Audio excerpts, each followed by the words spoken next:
À quoi sert une constitution? À résoudre le problème central de la politique. Cette question centrale, c'est la question de la souveraineté. Qui exerce le pouvoir souverain? Qu'est-ce que ça veut dire le pouvoir souverain? C'est tout simplement le pouvoir de prendre la décision des institutions et des lois qui vont organiser la vie des gens. C'est important, bien sûr. Alors, on n'a pas 36 solutions pour organiser et concevoir la souveraineté. Il n'y en a que 3. La souveraineté d'une seule personne, la souveraineté d'un petit groupe, ou la souveraineté du peuple. C'est évidemment la troisième solution, qui est la solution qui ouvre sur la démocratie. C'est très difficile de construire une démocratie. Pourquoi? Parce qu'il faut que les gens soient eux-mêmes entraînés par la volonté de s'exprimer et de construire une société. Construire une société, ça demande une direction, une volonté personnelle et collective ensemble.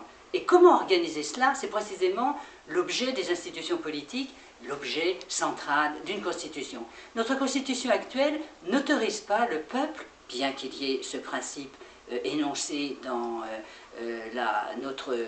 le texte de notre constitution, bien que ce soit énoncé, c'est donc pensé, c'est là, mais c'est vidé de son contenu par différentes raisons. Je n'ai pas le temps d'expliciter tout cela, bien sûr, mais je voudrais simplement revenir sur cette question centrale que une constitution bloquée comme la nôtre, elle est bloquée pourquoi? Parce que le président de la République actuelle exerce tous les pouvoirs et il ne laisse aucune latitude aux gens, au peuple, aux citoyens, de pouvoir se faire entendre. Les cris du peuple, on les entend, nous, hein, on les entend, on les voit, les plaintes, les cris, etc., de la montée du chômage, de la misère.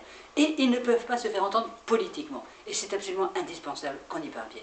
La meilleure solution pour essayer de répondre à cette demande réelle qui reste sans voix à l'heure actuelle, c'est de proposer, de lancer l'idée d'une assemblée constituante de façon à ce que le peuple puisse reprendre le débat et l'exercice même de sa souveraineté.